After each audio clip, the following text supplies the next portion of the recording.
اعوذ باللہ من الشیطان الرجیم بسم اللہ الرحمن الرحیم الصلاۃ والسلام علیک یا سیدی یا رسول اللہ وعلی آلک و اصحابک یا سیدی یا حبیب اللہ۔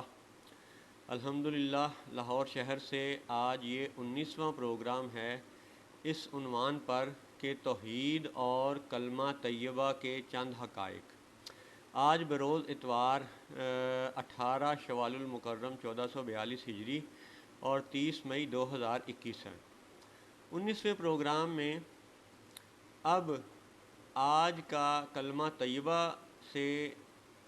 جو عنوان ہے، جو مضمون ہے کلمہ طیبہ کے حوالے سے، وہ ہے جوڑے دار مخلوقات کا بنایا جانا۔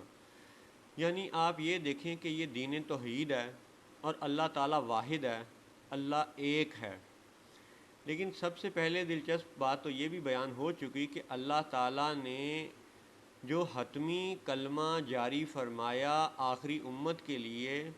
امت محمدی کے لیے، وہ دو ذاتوں کے نام کا کلمہ ہے، اللہ کے نام کا کلمہ اور محمد الرسول اللہ صلی اللہ علیہ وآلہ وازواجہ واصحابہ وبارک وسلم کے نام کا کلمہ، یعنی اللہ جل جلالہ کے نام کا کلمہ اور محمد کے نام کا کلمہ صلی اللہ علیہ وسلم۔ تو دو ذاتوں کے نام کا کلمہ پڑھایا جانا اور دو مخلوقات کا، جوڑے دار مخلوقات کا پیدا کیا جانا، یہ بھی کمال ایک مطابقت ہے، ایک حکمت ہے اللہ تعالیٰ کی کہ اللہ واحد ہے تو اگر اللہ چاہتا تو شیر کو پیدا فرماتا، شیرنی کو رہنے دیتا،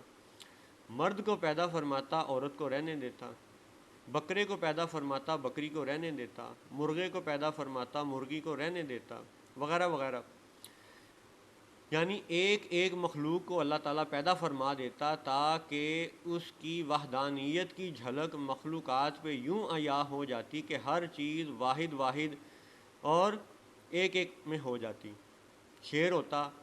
مرد ہوتا، بکری نہ ہوتی، بکرا ہوتا، وغیرہ۔ تو اب قرآن پاک کی بہت سی آیات ہیں جس میں اللہ تعالیٰ نے جوڑے دار مخلوقات کی تخلیقات کے حوالے سے ارشادات فرمائے ہیں۔ اور یاد رہے کہ سورہ یاسین مبارک جو کہ قرآن پاک کی 36ویں صورت ہے، اور اس سورہ یاسین کی 36ویں آیت میں، یعنی 36ویں صورت کی 36ویں آیت میں اللہ تعالیٰ کا ارشاد ہے، اعوذ باللہ من الشیطان الرجیم، سبحان الذی خلق الازواج کلہا، پاکی ہے اسے جس نے سب جوڑے بنائے۔ اب جوڑے دار مخلوقات کا تخلیق کیا جانا قرآن پاک کی بہت سی دیگر آیات سے بھی ثابت ہے، مشاہدے سے بھی نظر آتا ہے، احادیث سے بھی ثابت ہے۔ اور جوڑے دار مخلوقات کا بنایا جانا اور خود اللہ کا ایک ہونا۔ اب دوبارہ غور کریں کہ اللہ ایک ہے لیکن کلمہ وہ دو ذاتوں کے نام کا جاری فرماتا ہے۔ اللہ ایک ہے لیکن مخلوقات کو جوڑے جوڑے کر کے پیدا فرماتا ہے۔ تو یہ اس بات کی حکمت کا اشارہ معلوم ہوتا ہے کہ اللہ کو اپنی وحدانیت کی شان دکھانے کی بجائے محمد الرسول اللہ صلی اللہ علیہ وآلہ وسلم کی شان دکھانا مقصود ہے۔ کیسے؟ وہ ایسے کہ جیسے یوں سمجھیں کہ میاں اور بیوی میں شادی ہوتی ہے، ازواج کا رشتہ جب بند جاتا ہے، نکاح ہو جاتا ہے، تو یوں سمجھے کہ خاوند بیوی کی تعریف کرتا ہے، اس کے حسن کی تعریف کرتا ہے، اس کی خوبصورتی کی تعریف کرتا ہے، تو سننے والی کو بھی خوشی ہوتی ہے۔ اب یہ ایک فطرت ہے۔ تو اسی فطرت کو آپ یوں سمجھیں کہ باقی جو بھی مخلوقات ہیں، وہ جنوں میں بھی شادیاں ہوتی ہیں، وہ بکرا بھی اپنی بکری کی طرف راغب ہوتا ہے، شیر بھی شیرنی کی طرف مائل ہوتا ہے۔ تو مخلوقات میں یہ جو انس و محبت رکھ دی ہے، یہ بھی اللہ کی شان ہے، یہ بھی اللہ کی حکمت ہے۔ اور حقیقت یوں معلوم ہوتی ہے کہ جوڑے دار مخلوقات کا بنایا جانا دراصل اس بات کا حکمت کا اشارہ ہے کہ ایک وہ ہو جو تعریف کرے اور دوسرا وہ ہو جس کی تعریف ہو، یعنی ایک تعریف بیان کرنے والا معترف اور دوسرا وہ جس کی تعریف بیان کی جائے۔ تو اب آپ غور کریں کہ کلمہ اللہ کے نام کا ہے، محمد کے نام کا ہے۔ اب ان دونوں میں آپ یوں دیکھیں کہ اگر محمد الرسول اللہ صلی اللہ علیہ وآلہ وسلم لا الہ الا اللہ یعنی اللہ کی تعریف بیان کریں تو حضور حامد ہیں، تعریف بیان کرنے والے ہیں۔ اور اگر اللہ تعالیٰ یوں ارشاد فرمائے ان اللہ و ملائکتہ یصلون علی النبی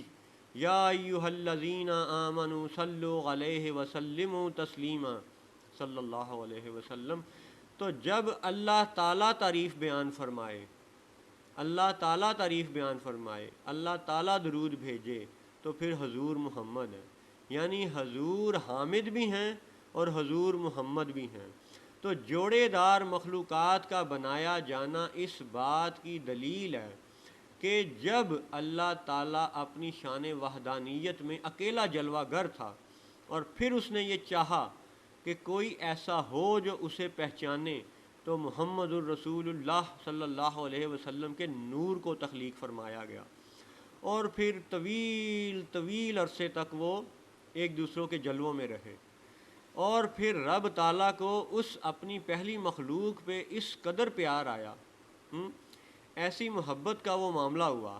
کہ پھر اللہ نے یہ چاہا کہ اب اس مخلوق کو یعنی محمد الرسول اللہ کو پہچاننے کے لیے باقی سب کو تخلیق کیا جائے۔ اور جب باقی سب کو تخلیق کیا جانے لگا تو کن فیکون کے معاملے میں اللہ نے ایک ایک کو تخلیق نہ فرمایا بلکہ جوڑے جوڑے کو تخلیق فرمایا، یعنی حکمت ہی یہ رکھ دی گئی تخلیقات میں کہ ایک وہ ہو جو تعریف کرے اور دوسرا وہ ہو جس کی تعریف ہو، اور یاد رہے کہ محمد صلی اللہ علیہ وسلم کے نام کا مطلب ہی یہ ہے سب سے زیادہ تعریف کیا گیا۔ تو جس کی اللہ تعریف کرے بالیقین وہ سب سے زیادہ تعریف کیا گیا ہے، اور اسی ذات کی پہچان کے لیے یہ سب مخلوقات کو جوڑے جوڑے بنایا گیا ہے کہ ایک وہ ہو جو تعریف کرے اور دوسرا وہ ہو جس کی تعریف کی جائے۔ یہی حکمت ہے لا الہ الا اللہ کی، اور یہی حکمت ہے محمد الرسول اللہ کی کہ کلمہ دو ذاتوں کا پڑھایا گیا اور مخلوقات کو جوڑے جوڑے بنایا گیا۔ الحمدللہ رب العالمین۔ اور جوڑے والی حکمتوں کو اور کلمہ طیبہ کے مزید حقائق کو انشاءاللہ اگلے پروگراموں میں بھی دیکھیں گے، اللہ کا فضل تلاش کرنے کی آس امید پہ۔ تو فی الوقت السلام علیکم ورحمۃ اللہ وبرکاتہ۔